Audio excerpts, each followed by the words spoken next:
अस्वस्थ करणारा असा दिवस आहे. आणि त्याचं महत्त्वाचं कारण स्वातंत्र्याच्या नंतर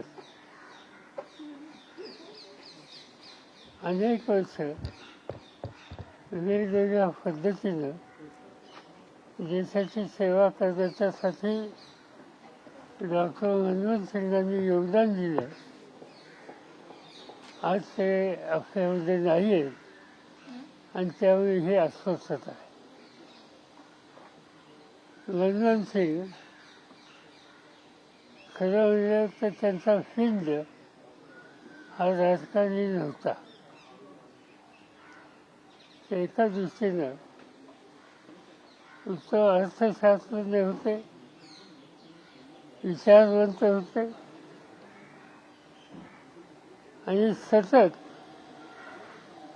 उद्याचं देशाचं भवितव्य हे घडवण्याच्यासाठी काय करण्याची आवश्यकता आहे याचा विचार करण्याची भूमिका घेत होते.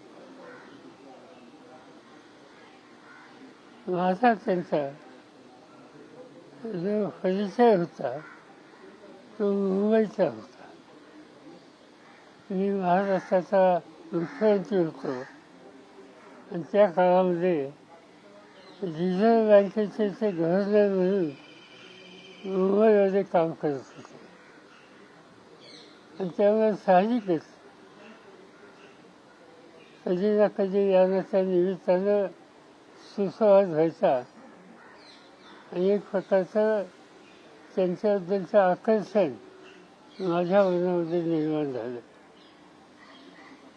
नंतरच्या काळामध्ये चंद्रशेखर देशाचे प्रधानमंत्री झाले आणि चंद्रशेखरनं आर्थिक सल्लागार म्हणून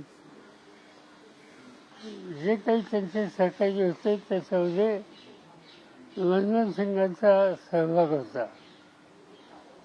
आणि त्यानंतरच्या काळामध्ये नरसिंहरावचं मंत्रिमंडळ झालं. त्या मंत्रिमंडळामध्ये ते अर्थ खात्याचे मंत्री होते आणि माझ्याकडे संरक्षण खातं होतं. आणि विशेषतः प्राईम मिनिस्टरच्या अध्यक्षतेखाली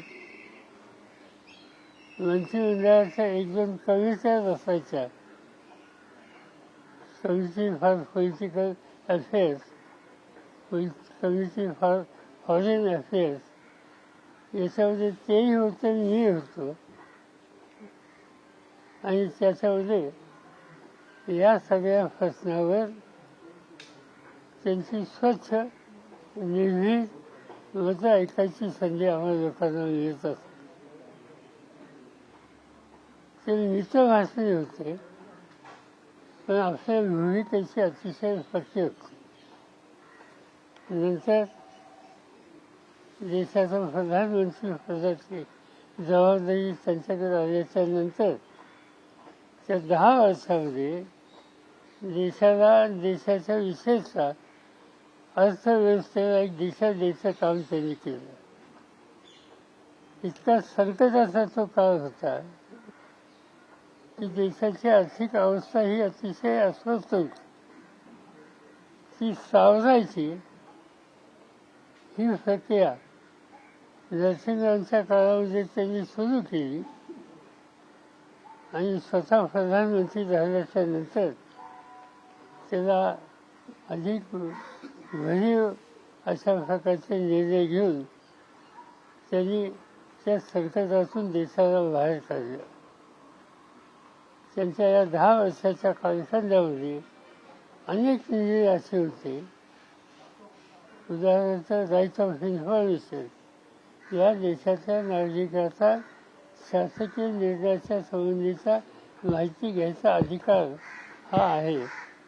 किंवा रोजगार हमीसारखा निर्णय असेल, असे 9-10 महत्त्वाचे निर्णय त्यांच्या काळामध्ये त्यांनी घेतले आणि संपूर्ण देशाला एका वेगळ्या दिशेला न्यायचा प्रयत्न केला. आंतरराष्ट्रीय पातळीवर सुद्धा त्यांची प्रतिष्ठा उंची होती आणि अशा एका कर्तृत्वान स्वच्छ चारित्र्य संपन्न भारतमातेच्या सुपुत्राला आज देश हुकलेला आहे.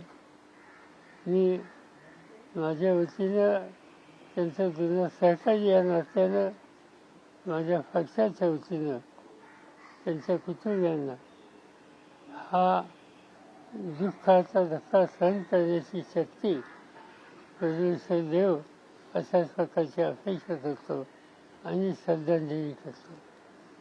आज का दिन देश के लिए एक दुखदायक ऐसा दिन है.